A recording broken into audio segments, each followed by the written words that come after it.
Eu quero te fazer uma pergunta. Não uma pergunta teológica. Uma pergunta sobre você. Quando foi a última vez que você ouviu uma história de milagre e sentiu lá no fundo um desconforto que não soube nomear? Não descrença. Não rejeição. Algo mais sutil. Como uma pequena pedra dentro do sapato.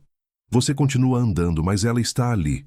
E de vez em quando, a cada passo, ela se faz sentir. Talvez tenha sido numa pregação. Talvez lendo a Bíblia sozinho, tarde da noite.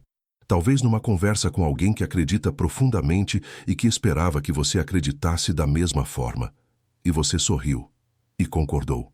E guardou aquela pedrinha no sapato porque não sabia o que fazer com ela. Se isso te descreve, fica aqui. Não vou pedir que você jogue nada fora. Não vou atacar nada que é importante para você. Vou só pedir que a gente olhe junto, devagar, para 10 momentos da Bíblia que a tradição chama de milagres. E vou te mostrar o que acontece quando a gente olha de perto. Não com hostilidade, com atenção. Eu acho que existe uma diferença enorme entre destruir e examinar. Destruir é violento, é rápido, não se importa com o que havia ali antes. Examinar é o oposto. Examinar é cuidado. É dizer: isso importa para mim o suficiente para que eu queira entender de verdade, não só aceitar com os olhos fechados. O que vamos fazer aqui é examinar. Nada mais. Há 350 anos, alguém fez isso antes de nós. E pagou um preço que a maioria de nós não consegue imaginar. Baruch Spinoza era um jovem judeu em Amsterdã. Estudava a Torá desde criança. Conhecia o texto em hebraico. Respirava aquela tradição. Mas tinha um traço de personalidade que se revelou perigoso numa comunidade que valorizava o consenso. Ele prestava atenção demais. Spinoza começou a notar coisas. Não coisas escondidas. Coisas que estavam ali, na superfície do texto, esperando que alguém parasse para olhar. Contradições. Impossibilidades. Padrões que sugeriam mãos humanas onde deveria haver apenas a voz de Deus. Em 1656, aos 23 anos, sua comunidade pronunciou contra ele um sherem, uma excomunhão formal. Desejaram sobre ele todas as maldições da Torá.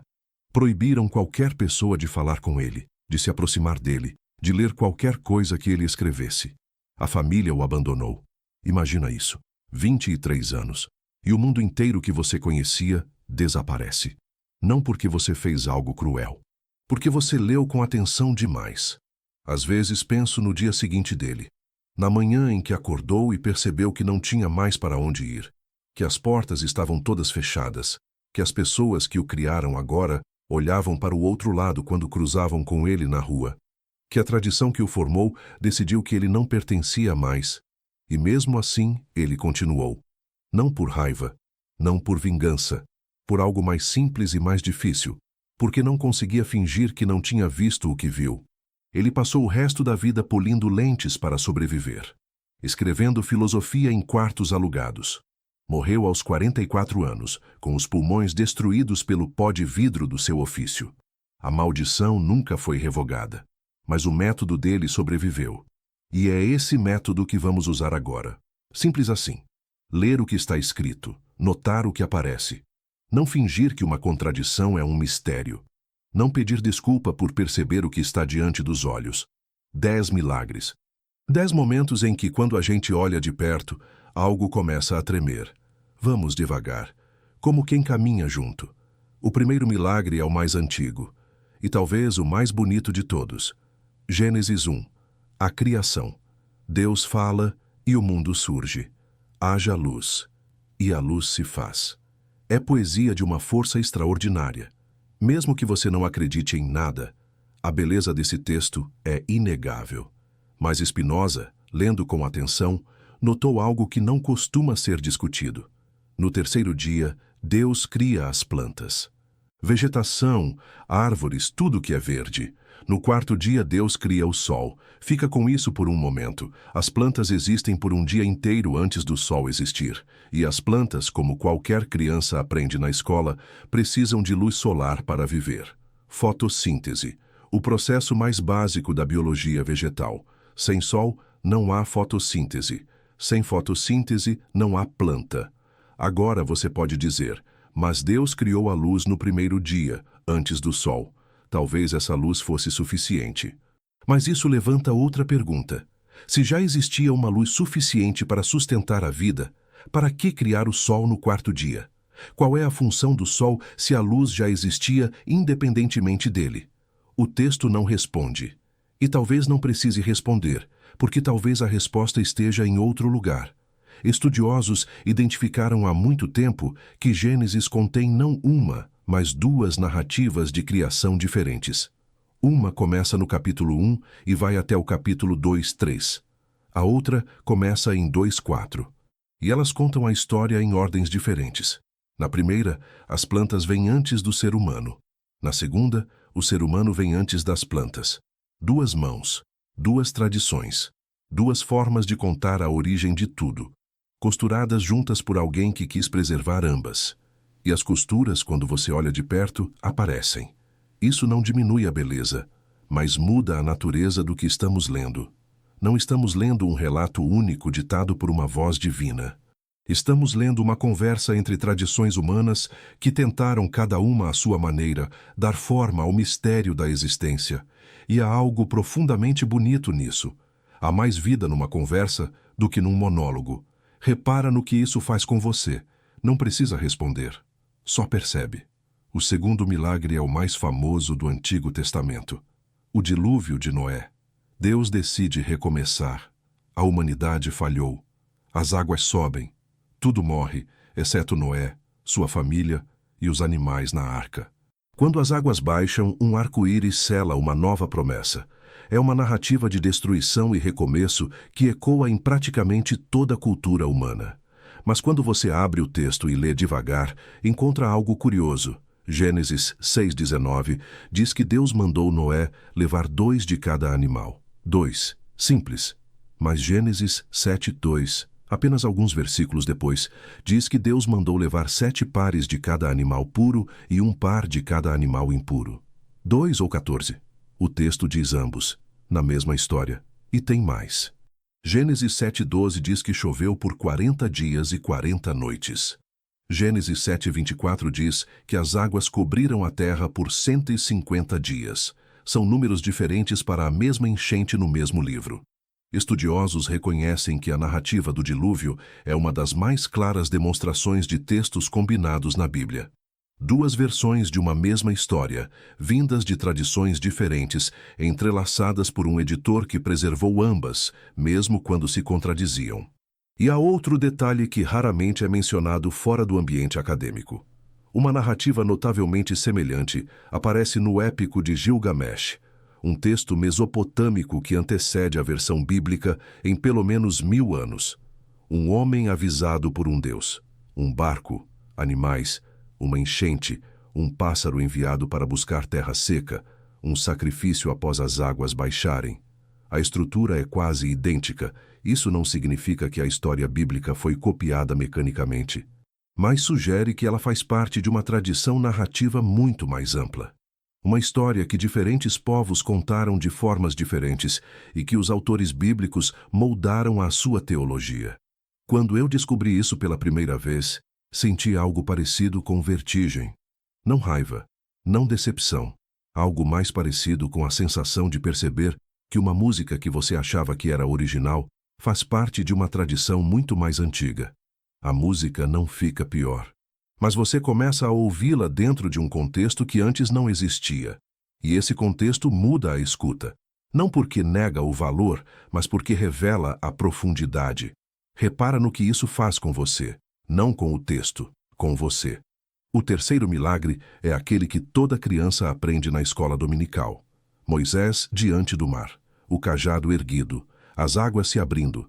Já falamos sobre isso em outro vídeo, mas vale revisitar brevemente, porque aqui o detalhe linguístico é tudo. O texto hebraico diz Yam Suf, mar de juncos, não mar vermelho.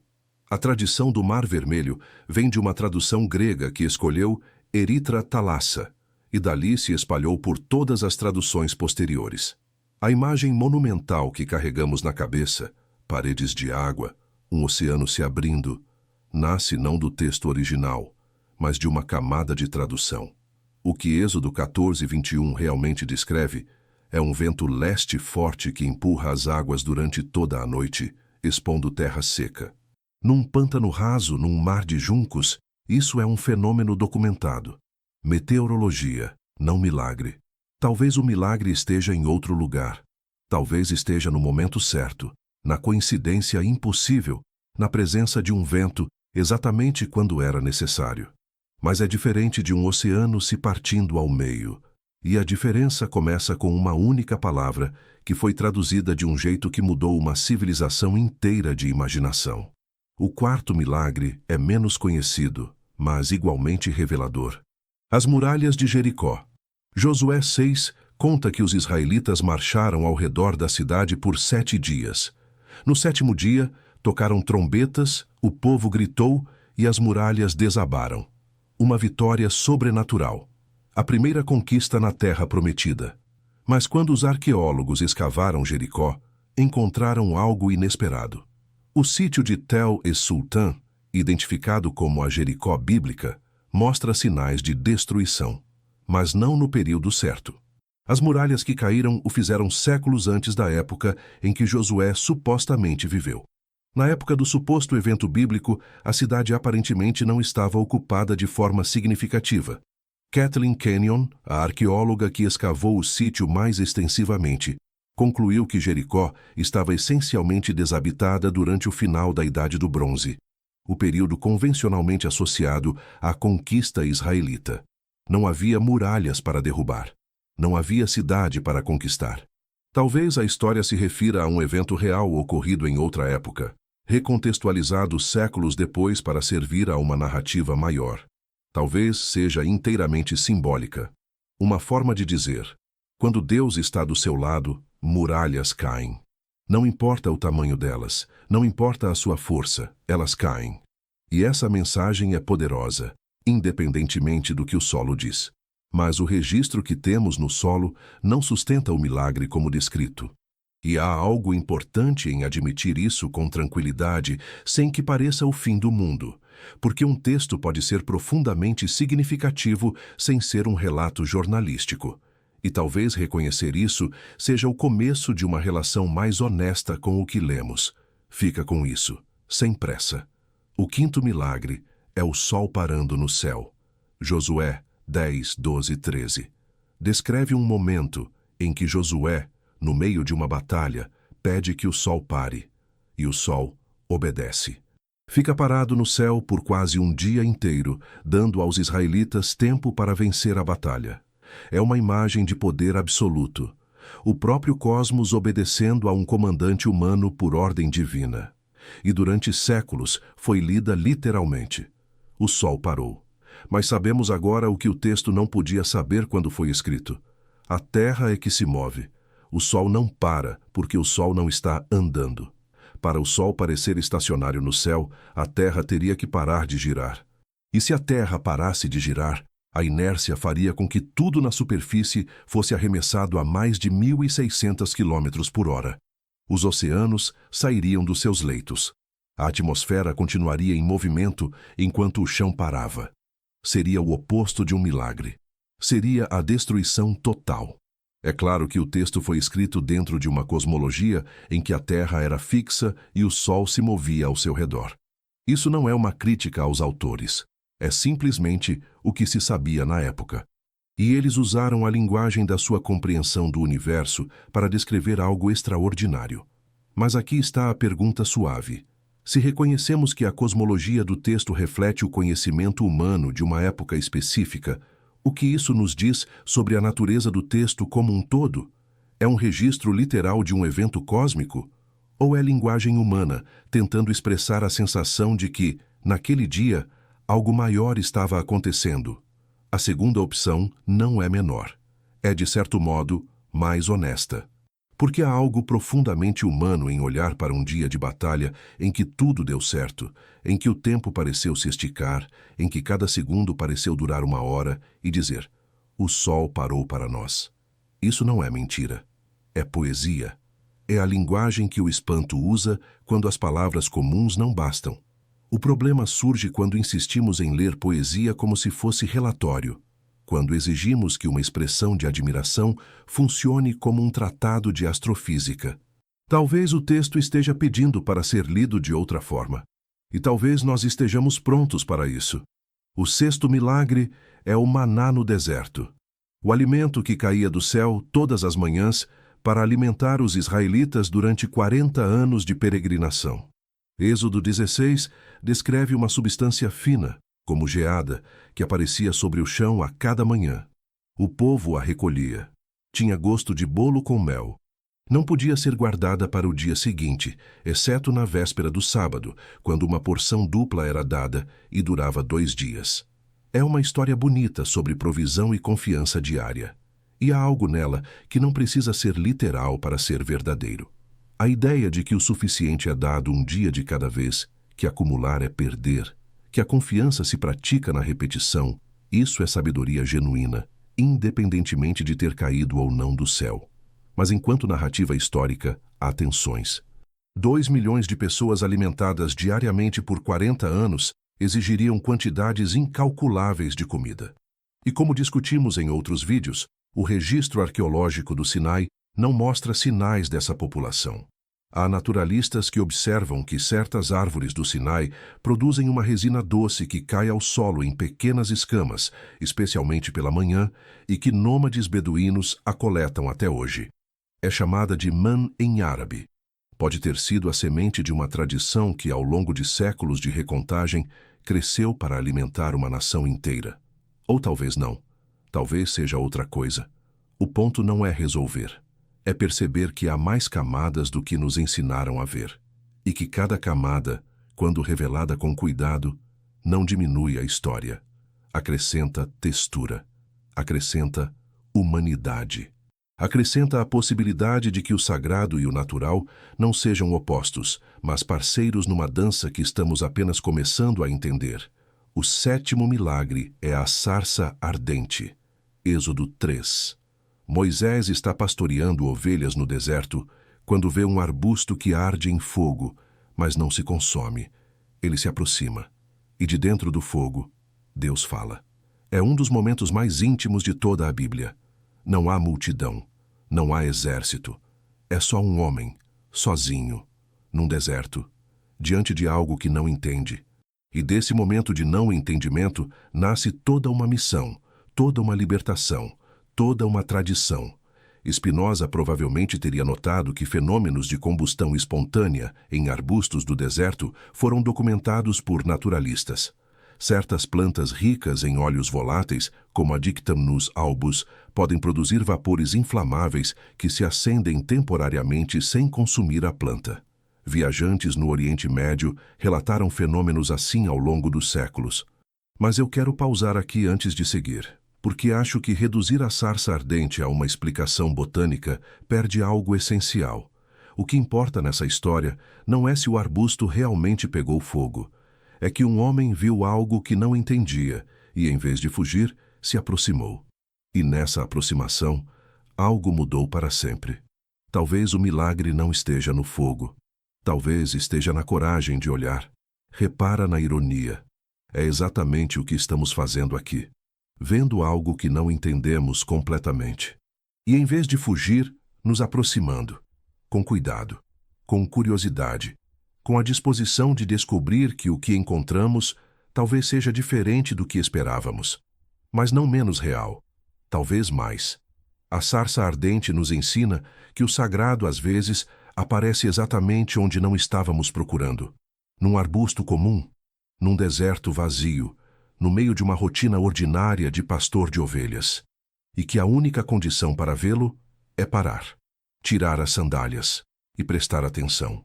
Talvez esse seja o milagre mais verdadeiro de toda a Bíblia. Não o fogo, a atenção. O oitavo milagre cruza do Antigo para o Novo Testamento. Jesus caminhando sobre a água.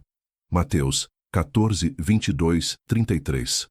Os discípulos estão num barco durante uma tempestade. Jesus se aproxima andando sobre o lago. Pedro tenta fazer o mesmo, mas afunda quando o medo o domina. É uma história sobre fé e dúvida, sobre o que acontece quando você tira os olhos daquilo que te sustenta. E como narrativa espiritual, é poderosa. Mas quando a gente lê com atenção, aparecem variações. Marcos conta a mesma cena, mas Pedro não tenta andar sobre a água. Esse detalhe só existe em Mateus. João tem uma versão diferente ainda, e Lucas simplesmente não inclui o episódio. Isso é significativo porque mostra que os evangelhos não são 4 relatos idênticos de testemunhas oculares.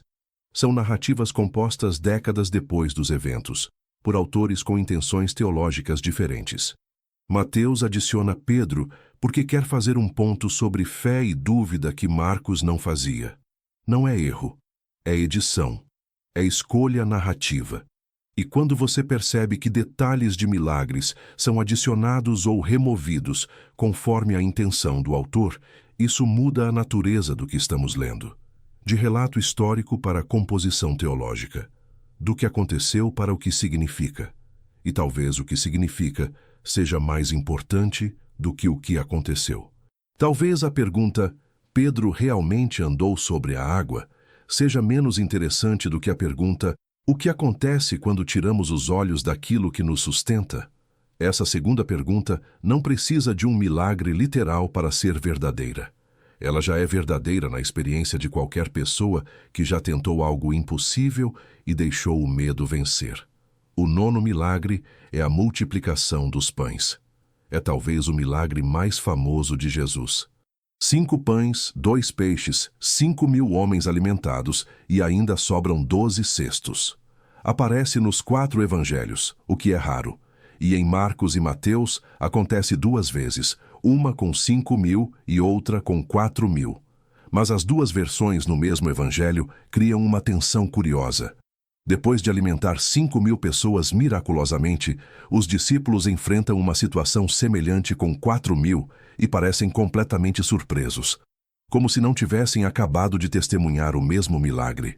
Marcos 8,4 registra os discípulos perguntando: de onde poderá alguém satisfazê-los de pão aqui neste deserto? Pensa nisso. Eles viram 5.000 pessoas alimentadas do nada. E semanas depois, diante de 4.000, perguntam: como vamos resolver isso? Uma leitura possível é que os discípulos eram esquecidos ou lentos para aprender. E de fato Marcos os retrata assim em vários momentos. Mas outra leitura, a que muitos estudiosos consideram mais provável, é que estamos diante de 2 tradições independentes sobre um único evento que foram preservadas como se fossem 2 milagres distintos. Alguns estudiosos observam que os números são curiosamente simétricos. Na primeira multiplicação, 5 pães, 5.000 pessoas, 12 cestos restantes. Na segunda, 7 pães, 4.000 pessoas, 7 cestos restantes. Os números mudam, mas a estrutura é idêntica. É o tipo de variação que acontece quando uma mesma história é contada por comunidades diferentes e depois compilada por um editor que, em vez de escolher uma versão, preservou ambas. E há algo revelador nessa escolha de preservar. O editor não estava tentando enganar ninguém. Estava tentando honrar as tradições que recebeu. Incluiu tudo. E, ao incluir tudo, deixou as costuras visíveis para quem quisesse olhar. Novamente, as costuras. Novamente, a evidência de mãos humanas trabalhando com tradições que nem sempre se encaixam perfeitamente. O 10º milagre é o maior de todos, a ressurreição. E eu preciso ser honesto. Este é o ponto onde a conversa fica mais delicada. Porque para muitas pessoas, a ressurreição não é apenas um milagre entre outros. É o centro de tudo. Se você tira a ressurreição, para muitos cristãos, não sobra estrutura. Paulo mesmo disse: se Cristo não ressuscitou, vã é a nossa fé. Eu não vou te dizer que a ressurreição não aconteceu. Não tenho como provar isso. Ninguém tem. Mas posso te mostrar o que acontece quando a gente olha para os textos que a descrevem com a mesma atenção que aplicamos aos outros 9 pontos. E o que encontramos são variações. Marcos. O evangelho mais antigo termina de forma abrupta. As mulheres vão ao túmulo. Encontram a pedra removida. Um jovem vestido de branco diz que Jesus ressuscitou. As mulheres fogem, com medo. E o texto original para ali: 100 aparições. sem Jesus se mostrando aos discípulos. Os versículos finais que aparecem em muitas Bíblias, com aparições e sinais, foram adicionados depois. Estudiosos sabem disso porque os manuscritos mais antigos não os contêm. Mateus conta que houve um terremoto e um anjo desceu do céu. Marcos não menciona terremoto nem anjo. Lucas acrescenta 2 homens com roupas resplandecentes. João tem Maria Madalena sozinha encontrando o túmulo vazio, depois correndo para chamar Pedro. Quem estava lá? Um jovem? Um anjo? 2 homens? Maria sozinha ou com outras mulheres? Houve terremoto ou não? Os textos divergem em detalhes que, se fossem relatos de testemunhas oculares, deveriam convergir. Isso não prova que a ressurreição não aconteceu, mas mostra que os relatos foram compostos por pessoas diferentes, em momentos diferentes, com ênfases diferentes. São textos teológicos, não boletins de ocorrência. E reconhecer isso não é destruir a fé. É entender a natureza dos documentos que a sustentam. Spinoza diria: leia o que está escrito, note as diferenças, não finja que são iguais quando não são. E depois, com tudo isso nas mãos, decida por si mesmo o que acredita. Eu acrescentaria algo que Spinoza talvez não dissesse, mas que sinto ser verdade. O fato de que pessoas diferentes contaram essa história de formas diferentes pode ser, em si mesmo, uma evidência de algo real. Algo aconteceu que foi grande o suficiente para gerar múltiplas tentativas de expressão. Algo que transbordou a capacidade de qualquer relato individual de capturá-lo completamente. E cada autor, com sua perspectiva e sua teologia, tentou dar forma ao que talvez não tenha forma. Isso é muito diferente de dizer que nada aconteceu. E é muito diferente de dizer que tudo aconteceu exatamente como um único relato descreve. É um espaço intermediário, um espaço de honestidade. E esse espaço, eu acho, é onde a maioria de nós realmente vive, mesmo quando fingimos que não. Então é isso. 10 milagres. 10 momentos em que, quando a gente se permite olhar de perto, o chão treme um pouco. A criação com suas 2 vozes. O dilúvio com suas 2 versões. O mar que não era vermelho. As muralhas que caíram na época errada. O sol que não poderia ter parado. O maná que talvez tenha uma semente natural. A sarça que pode não ter sido sobrenatural. A caminhada sobre a água que muda conforme quem conta. Os pães que se multiplicaram 2 vezes de forma suspeitamente parecida. E a ressurreição, contada de formas que não se alinham. Se eu pudesse resumir tudo em uma frase, seria esta: esses textos são mais humanos do que nos ensinaram. E humano não significa inferior. Significa real. Fica com isso por um momento. Porque essa é talvez a coisa mais importante que vou dizer neste vídeo. Humano não significa inferior. Nós fomos ensinados a associar humano com falho e divino com perfeito, como se fossem opostos irreconciliáveis. Mas e se não forem? E se o humano for o caminho, não o obstáculo? E se o divino sempre tivesse preferido falar através de mãos imperfeitas, de vozes trêmulas, de textos que carregam as marcas de quem os escreveu? Significa que foram escritos por pessoas que tentaram dar forma a experiências que talvez não caibam em palavras. Pessoas que usaram as ferramentas da sua época, as narrativas da sua cultura, a cosmologia do seu tempo, e fizeram algo extraordinário com isso. Spinoza não queria destruir esses textos. Queria lê-los com honestidade. E a honestidade, ele acreditava, não é inimiga do sagrado. É o único caminho real até ele. Ele chamava isso de amor intelectual a Deus. Não amor a um ser que pune e recompensa. Amor à totalidade do que existe, compreendida pela razão. Uma espiritualidade que não precisa de eventos sobrenaturais para se sustentar, que encontra o extraordinário no ordinário, que vê o divino não apesar da natureza, mas através dela. Por essa visão, ele perdeu tudo: comunidade, família, segurança. E mesmo assim, escreveu, porque acreditava que a verdade tem um valor que nenhuma maldição pode apagar. E 350 anos depois, aqui estamos, lendo com a atenção que ele nos ensinou, fazendo as perguntas que ele nos deu permissão para fazer, aquela pedrinha no sapato com a qual começamos essa conversa. Ela não é sua inimiga, não é falta de fé, não é fraqueza. É a parte de você que se recusa a fingir que vê o que não vê. E essa parte merece ser ouvida, merece espaço, merece não ser tratada como problema. Porque a dúvida honesta, a dúvida que vem do cuidado com a verdade, essa dúvida é mais respeitosa com o sagrado do que qualquer certeza que precisa fechar os olhos para se manter de pé. Você não precisa resolver nada agora. Não precisa decidir se acredita ou não. Não precisa escolher um lado. Só precisa permitir que o que está aqui dentro de você, essa inteligência quieta, esse desconforto suave, tenha voz. Se algo aqui ressoou, talvez alguém perto de você esteja carregando as mesmas perguntas em silêncio. Aquela pessoa que muda de assunto quando a conversa toca em fé, que sorri no banco da igreja, mas pensa em outra coisa, que não sabe como dizer o que sente sem parecer que está traindo tudo o que a formou. Compartilhe com ela, não como argumento, como companhia, como quem diz: eu também tenho perguntas, e descobri que ter perguntas não é o fim de nada, é o começo de algo mais honesto. E se quiser continuar nessa caminhada, explorando o que mais Spinoza viu, o que mais esses textos revelam quando lidos com atenção e sem medo, fique aqui.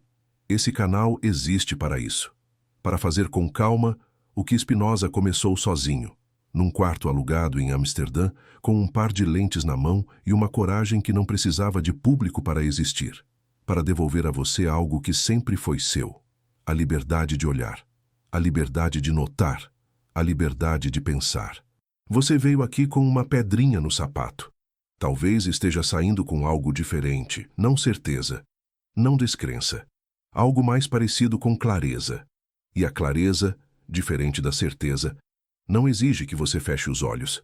Só pede que você os mantenha abertos, suavemente, sem pressa, sem medo. O que você faz com o que viu, isso é seu. Sempre foi.